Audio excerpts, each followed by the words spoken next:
Hey robot makers, hope you're having a good day so far. So do you want to make a cute, spooky, scary skeleton robot for Halloween using a Raspberry Pi Pico, an ultrasonic rangefinder and a servo? Then this is the show for you. So let's dive straight in. My name's Kevin. Come with me as we build spooky robots, bring them to life with code, and have a whole load of fun along the way. Okay, let me just get back to my keynote.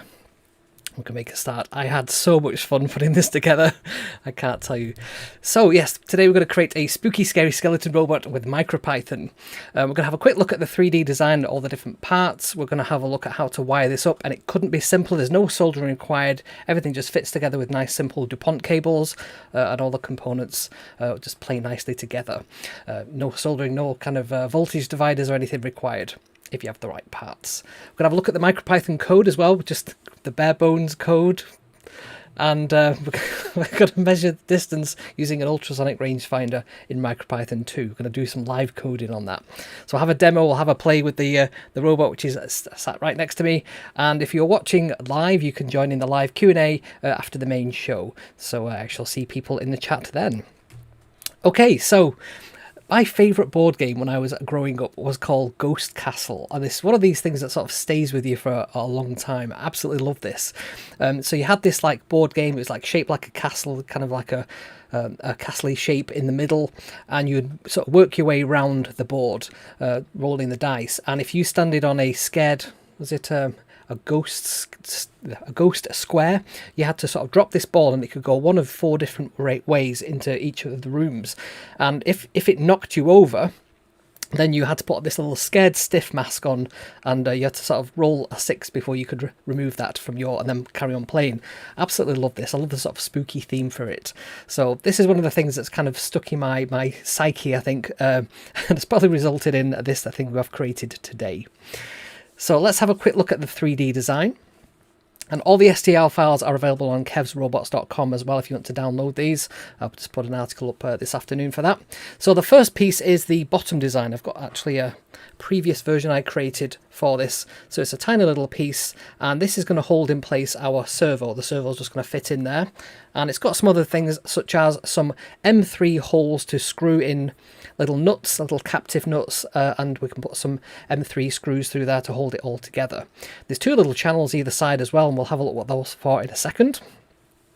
So the first thing we can do is put our little servo into place, and I've put 2 small holes either side which are just perfectly designed to fit an M2 bolt, so you can screw your servo into place with an M2 bolt. I think these are 8mm bolts, I think. Next up is the cog. So I've actually gone through a few iterations of this cog. Here's my prepared earlier.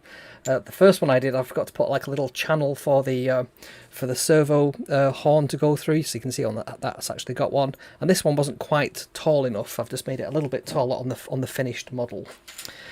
So there's some really good jokes going on in the chat, I can see there. The next piece is the jaw piece. So I've got one of the jaw pieces here. So this actually this is the eyebrows, but the jaw piece is basically just that inverted with that filled in as well, and it has these little teeth on it. And the idea is that these teeth, when we put this into our, let's do it that way around. When we put this into that little slot there, it means it can slide on the version that I've now printed quite freely up and down, and that little cog will turn those teeth from our servo, so you can see kind of how this is going to work mechanically. And then so there's a jaw that goes down, and there is some eyebrows that go up when the servo turns in a clockwise direction, and when it turns anti-clockwise, they'll also just return to their previous position. And I've done quite a bit of engineering things on this to make this work really well. So first of all, I really played with the tolerances to make sure all the tolerances when you print it are just right. So they're like fractions of an inch, couple of fractions of a millimeter even, to make sure these things slide in and out nicely but don't wobble or move around too much. There's a little channel that they sit into, and that the teeth are actually above that channel, and again this is just to help keep them in place, allow them to slide like laterally without too much wobble, because they're only held on kind of like as an L shape. So that's the first piece. Is the next thing I wanted to do was create like a little gasket, I've called this. So this sits, we'll just grab these pieces and I can show you what that looks like. I'll have a look at these on the overhead as well, so don't worry. So this little gasket piece, I'm wearing black and this is black, so that doesn't really help. That will sort of fit over, and this was so that I could actually play with some of the tolerances, because when I put the cog in place, the very first one, it was crunching down on the cog so tightly that the cog couldn't freely move. So that didn't work very well. So I thought if I create like a little hole gasket thing that can just screw in between the pieces, I can play with the height of that until I get it just right. So I got it right on the second try. So that's much better. And then we have the top piece. The top piece is where our skull face will be attached to, just by super glue or perhaps magnets. I've not really thought about this one too much at the moment. It's literally just sat on there. It isn't glued in place or anything. But you'll also see that there's some holes there on the top for the rangefinder to fit into. So the 4 mounting points are designed for HC-SR04 rangefinder. And on the back side of the other piece, which we'll have a look at in a second, there's also some mounting holes for a Raspberry Pi Pico as well, just to make it really easy to fit together. So they can see we've got the rangefinder in place there. You just need two M2 screws to hold that in place. Probably diagonally is best. They don't go all the way through, but they screw enough to hold it quite firmly in place. Then we've got the skull itself. Now, I've designed this so that we could actually create different faces, different expressions and so on. So this is just the first one. It's quite angular. We could probably make it a bit more organic infusion just by playing around with some of the outlines. So the idea of this is we're just going to glue this to the top with something like super glue. So then underneath the bottom piece, you can see there's 4 mounting holes for our Raspberry Pi Pico to go onto, again with 4 M2 screws. It doesn't have to be a Pico W, because we're not actually using any of the Wi-Fi capabilities in this project. So this is purely just reacting based on the rangefinder. So the electronics, let's have a look and see how this all sort of fits together. It's quite simple, really. So we've got our rangefinder that has a 3.3 volt. Now there are two different types, at least 2 different types of rangefinder, these ultrasonic HC SR04 rangefinders. There's a variety which is 3.3 volts. I think it also comes with I2C connectivity as well. That's how you know it's the right one. They don't cost any more, I believe, but the 5 volt ones are the most common. Now if you've got a 5 volt one and you want to use that, you can use a voltage divider, and I've got a slide on there just to show you how that works in a second. And we've also got a very simple SG90 servo. So these are really, really cheap, only a couple of pounds, probably a lot cheaper if you buy them, get them shipped across from China, for example. And these ones have to have 5 volts. So luckily our Pico has a 3.3 volt pin, and it also has a 5 volt pin. So if we just plug in this into like a normal mobile phone charger, 5 volts, micro USB connector, then we'll be fine with this. I'm not running this on battery at the moment. This is just running purely off just the USB power. So very, very simple to wire this up. So what we've got going on there, you can see the very top right, that's our 5 volt pin. So that's going to the 5 volts on the servo. There is a servo signal pin that's going to the very bottom left pin, which I think is pin 16. And then we have the ground going to one of the many grounds that we have on the Pico. So incidentally, if you've ever seen these before, if you look, there's like some pins have got square edges to them. They're the ground ones. So that's how you can just by looking at the Pico see which are the ground. And also if you just flip a Pico over, it actually has on it all the different markings of which pins are which. If I just go to the overhead for a second, you can see that on there we have all the different GND. There's quite a few of them on there. So just triggering off the the robot there. We'll have a play with that in a minute. Then on the other side, on the rangefinder, so we've got the 3.3 volts going to the VCC on the rangefinder, the ground going to, again, one of the many grounds, doesn't matter which one. And then we have the echo and the trigger. So I've got the trigger pin going to pin 0, GPIO 0, and the echo going to GPIO pin 1, just to make this nice and simple. Okay, so the rangefinder code, we're going to have a play with this in a moment. So I'm just going to get my bits and pieces moved around here. So rangefinders work just by sending out an ultrasonic burst, and then we time how long it takes for that signal to come back, and then we divide that by 2 to figure out how far the object is in front of us, if there is an object in front of us. So it's quite a simple calculation, and the only variable, or the only constant we need to know is the speed of sound, which is 0.343 of a microseconds of a second. It's in the code. We'll have a play with that in a second and figure it out. So we can see on the screen now, and we're going to type this out in a minute, so don't worry if you can't see this very well. We're going to measure the duration, and we're also going to measure the distance. So the duration is how long the signal takes to bounce off the object, and the distance is obviously how far away it is from us. The first thing that we do is just set up which pins we're using, so the echo pin and the trigger pin, because we might use different pins on other projects. So I've made this class quite flexible so that we can use it in any project that we use. In fact, this is probably from a previous project that I put together.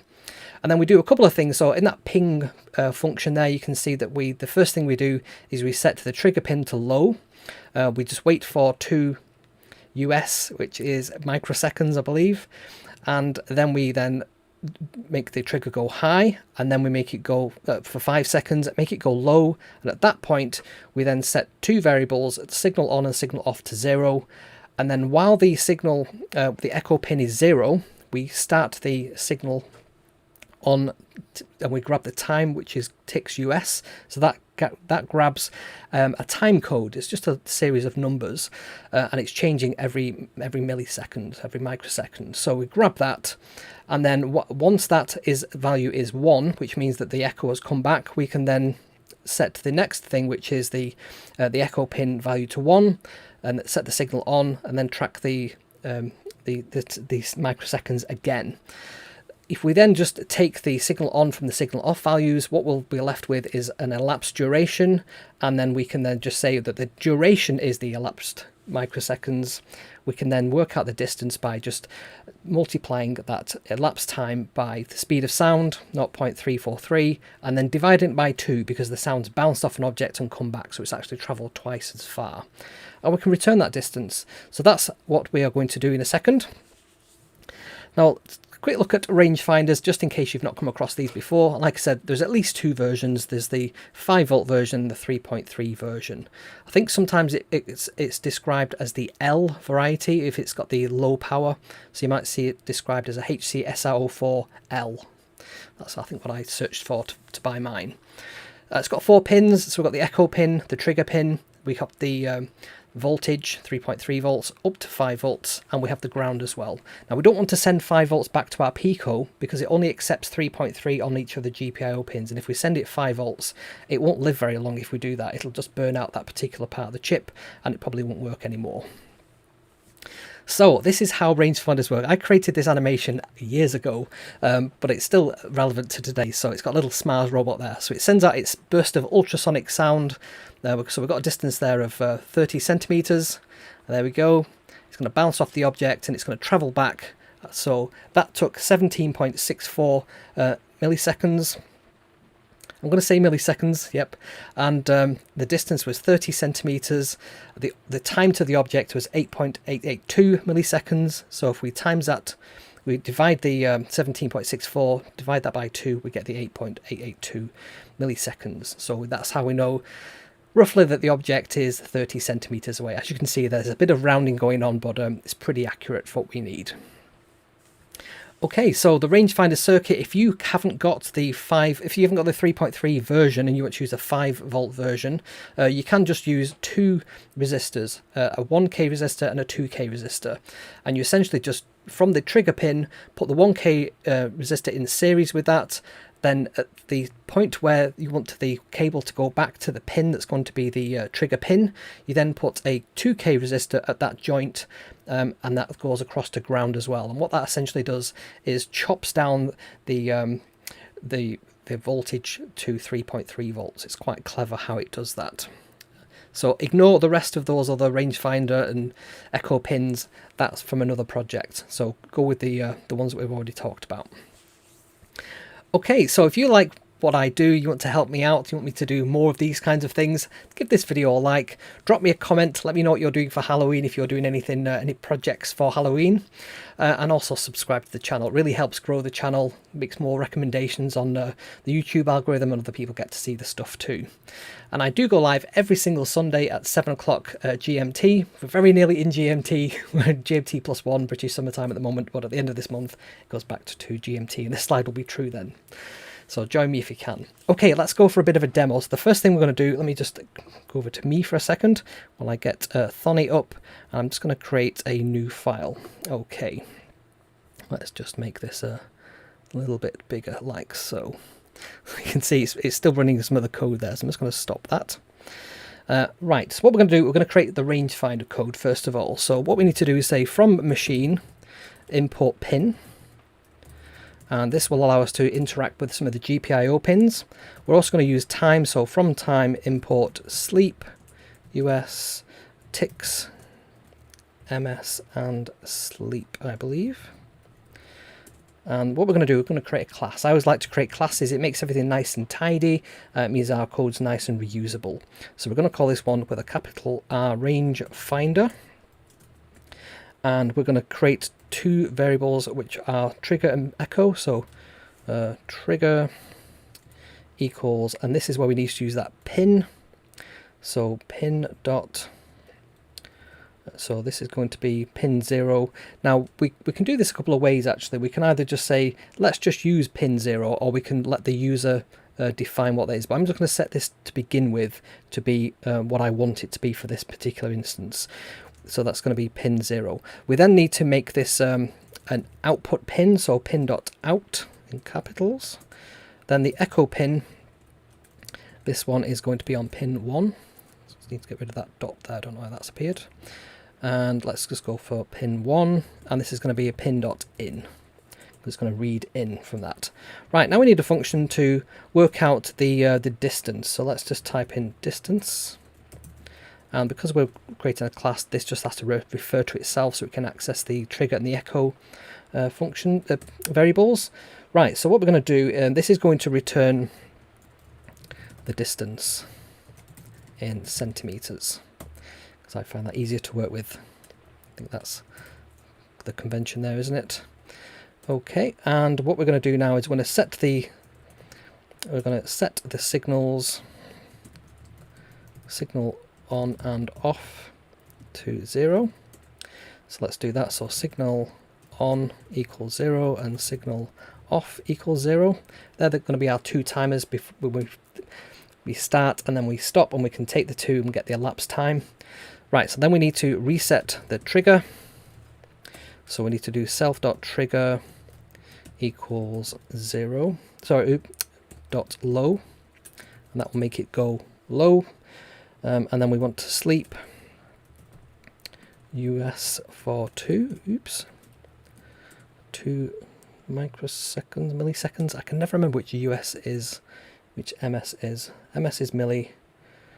This must be microseconds. Right. Then sleep.trigger.high.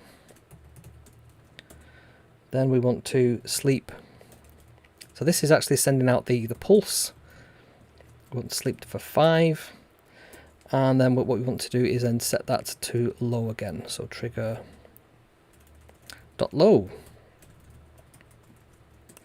And let's then say, right, while self echo value equals nothing, then do this. So we just want to basically just tick up signal on equals ticks US, like so, and that'll just get what the current time is, and then when it's finished we'll know what the last time it was that it was running. So this next one is echo value equals 1, and then signal off ticks US. Okay, so now we've got a start and a stop time of how long that signal has taken to bounce off the object and come back to us, and we can read it in. So the trigger sends out the signal, and then the echo is kind of like a microphone listening for that to come back. So that's what that does. Right, so now we need to work out the elapsed time. So the elapsed microseconds. Just read Adam's last comment.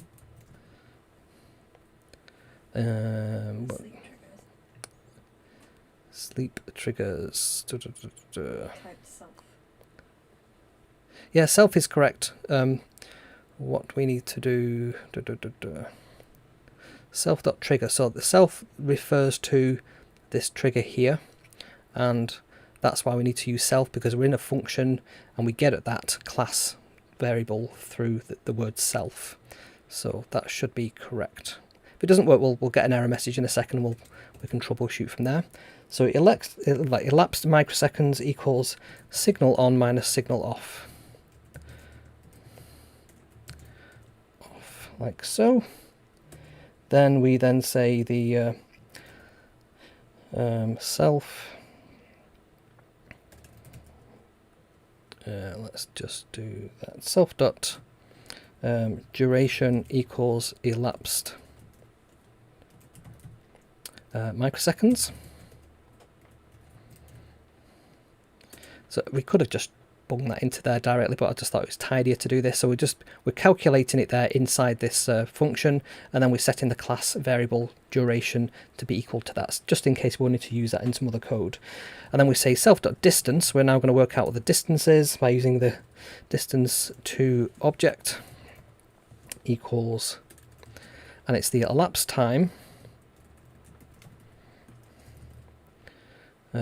We could just use duration because that's the same thing. Elapsed microseconds.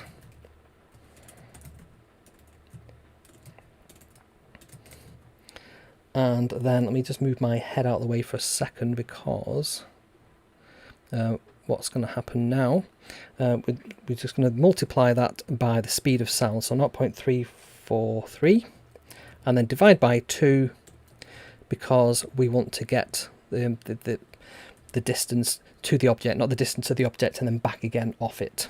Okay, so that's the most of the code. Then we just need to return the and we're going to round to a couple of decimal points, so self.distance to object. We're going to divide that by 10 because it's in millimeters and we want it to be centimeters. And because we've used this rounding function, we just need to say how many decimal places do we want. I actually want just one decimal place for that. Okay, so let me just put my face back there now. Right, so what we're going to do now is just create a very simple, very simple piece of code, just a loop that will see if this actually works. So let's just let's create a rangefinder, like so. And we will then just say rangefinder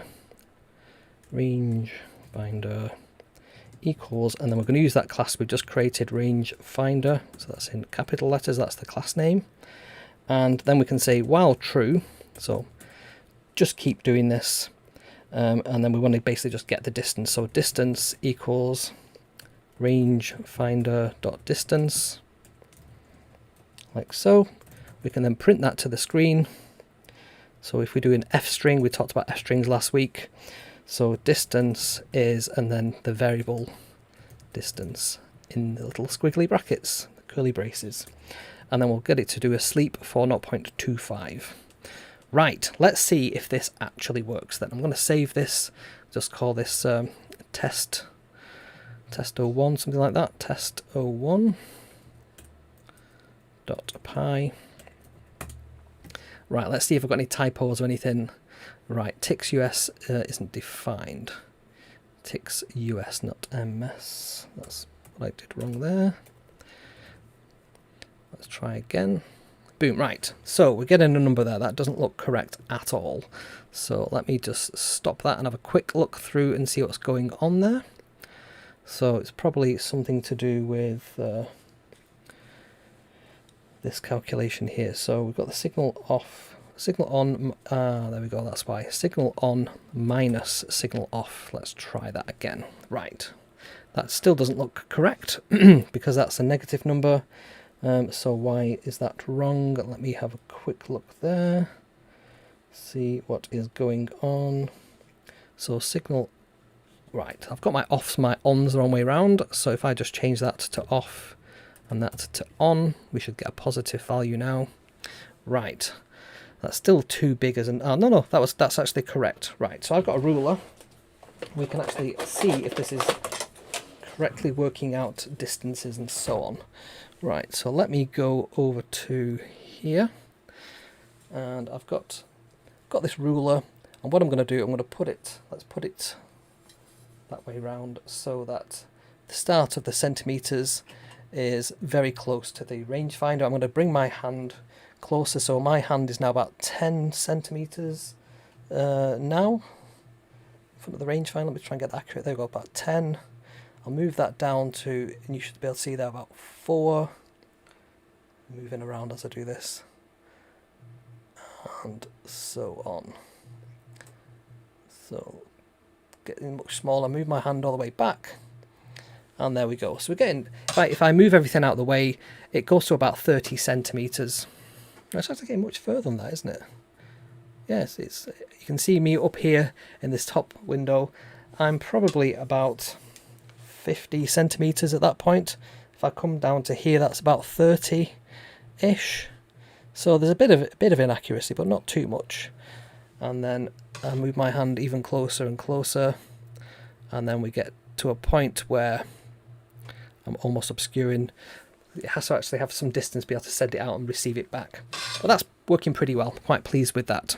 Okay, so that's the first piece of code we need to create. And the second piece of code is actually a lot smaller because we've created the rangefinder class already. Okay, so let's just stop that.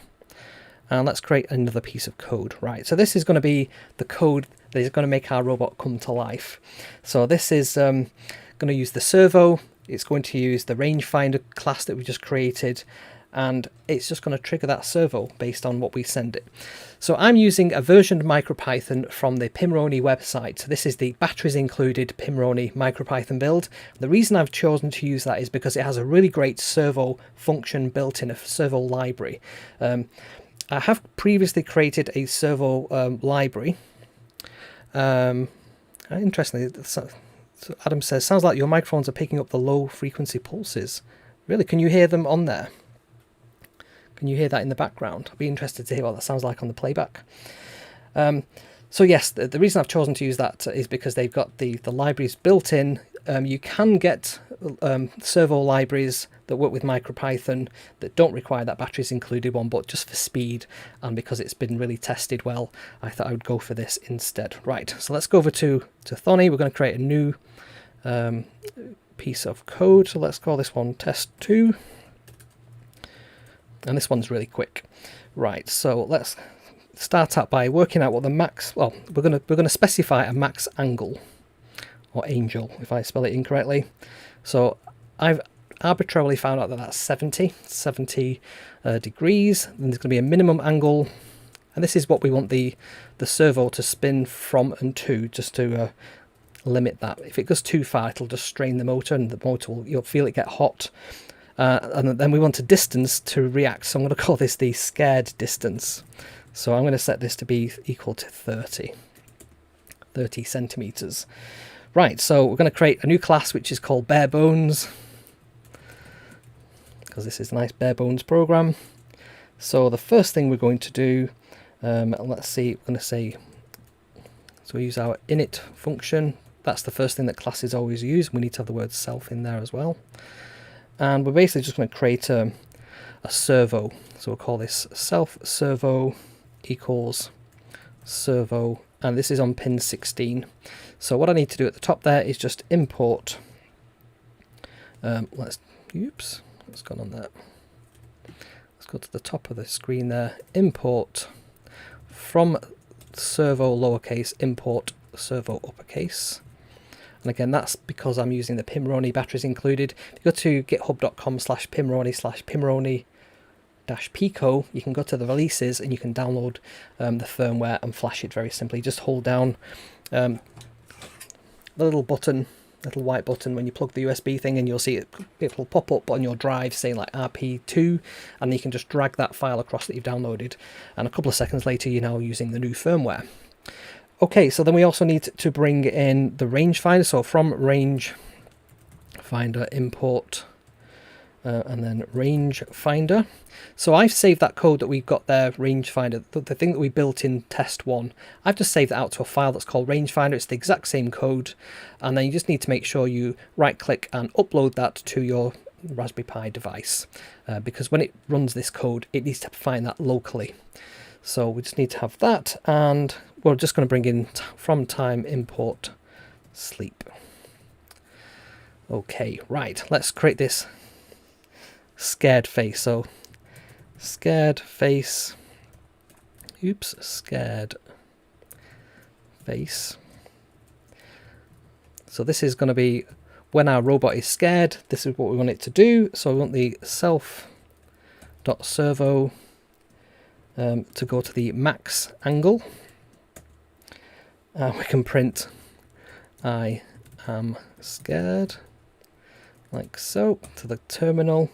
And then let's have a not scared face. So not scared face. So guess what that's going to do? It's going to do the exact same piece of code, but instead of being max angle, it's going to be the min angle. Told you this was nice and simple. And I am not scared. Okay. Right, so what we need to do now is, I think we're just onto the last tiny piece. And then we just need a function that's called isScared. So do we know if our robot is scared or not? How do we know? We're going to measure the distance, which is our scare distance. So let's just build that out. So if self.rangefinder,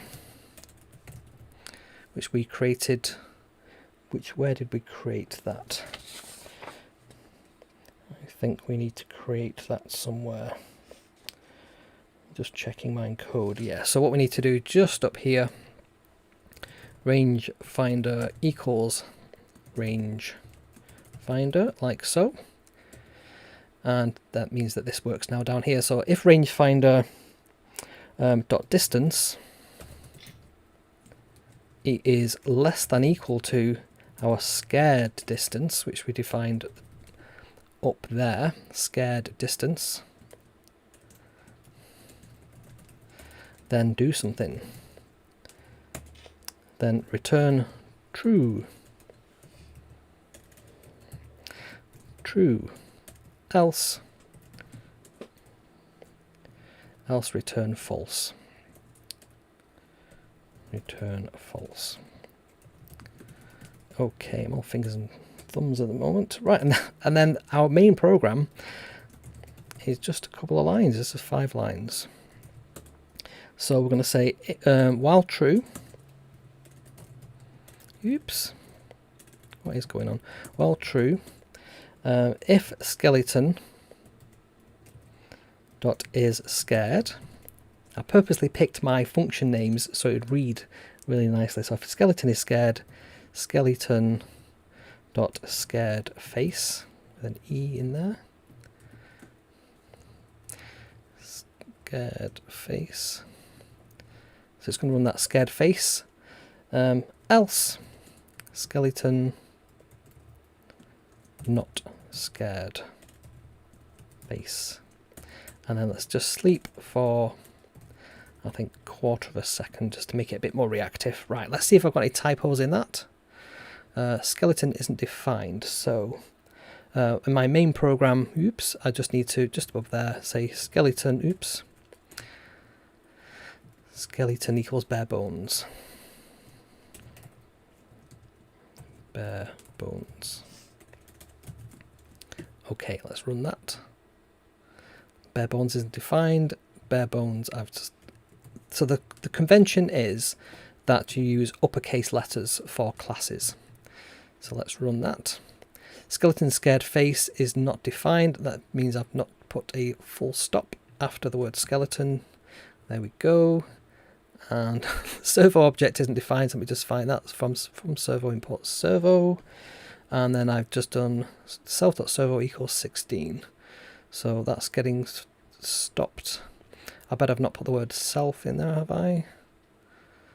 Self.servo max angle. So why is it not happy about that? Let me just check my code. Self-servo equals 16. That's right. So what's it not happy with that for? Line 20. So it's that use that it's not happy with. I can't see why that is wrong. And it's module 38, which is just calling it there. So let me just check what's going on there. What I might do is just create servo up here. Just make equal to nothing for now. Let's just see if that fixes it up. No, it's not happy with that, is it? So what's going on there? Why? From servo, import servo. That's correct. Well, here's one I prepared earlier. So let me just see what's going on that's different in there. So this code that I call scared is basically the exact same code.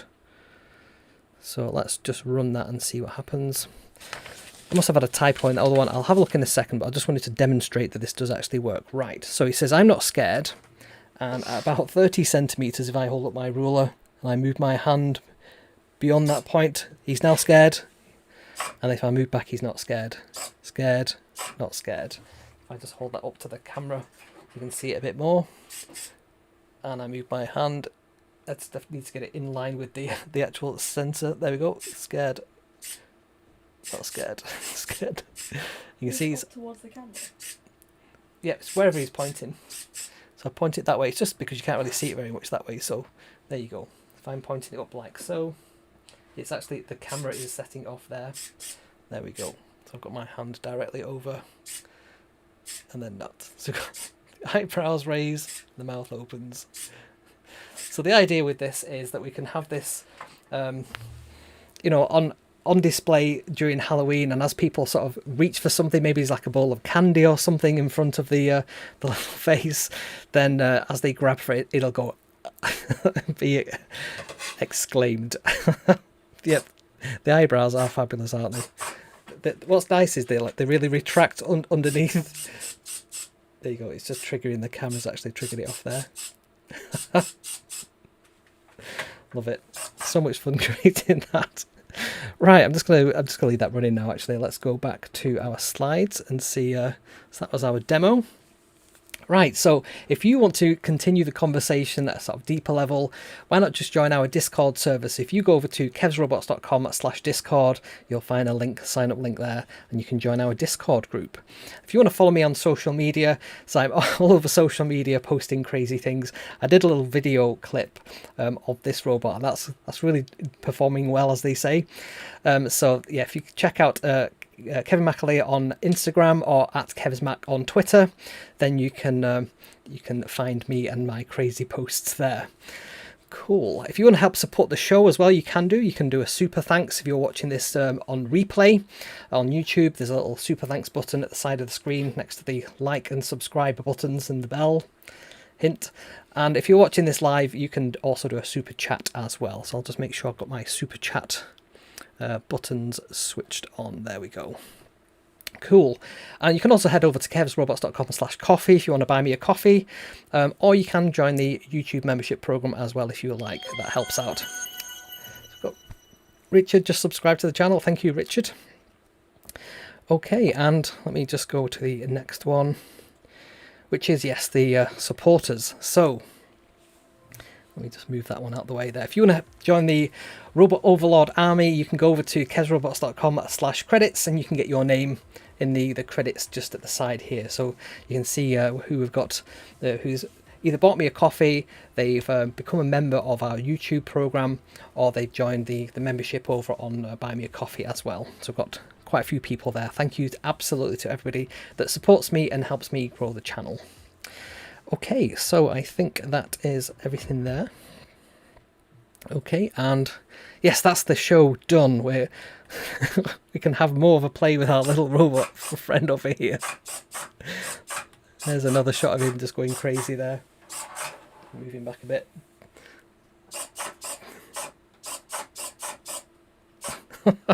And this faceplate isn't actually glued on at the moment, so that's what he looks like without it, but there we go. That's with it on there. I need to just glue that in place.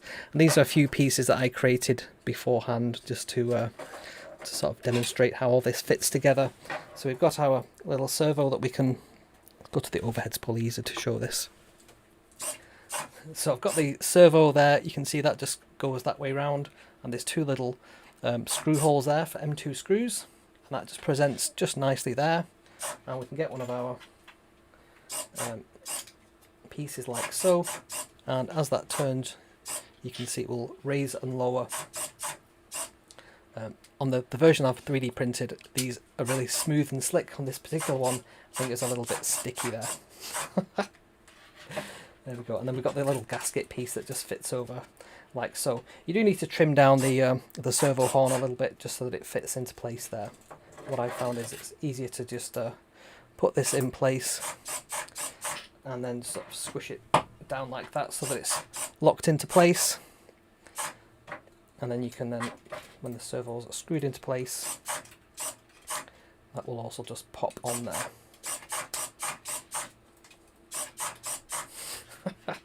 There we go. Cool. So this is the point in the show where I'll say, if you're watching this on replay, you're going to miss out on all the live chat that we do. So you might want to consider watching on a Sunday evening and joining the live chat. So this is the point where I say to people watching on replay, thank you so much for watching, and I shall see you next time.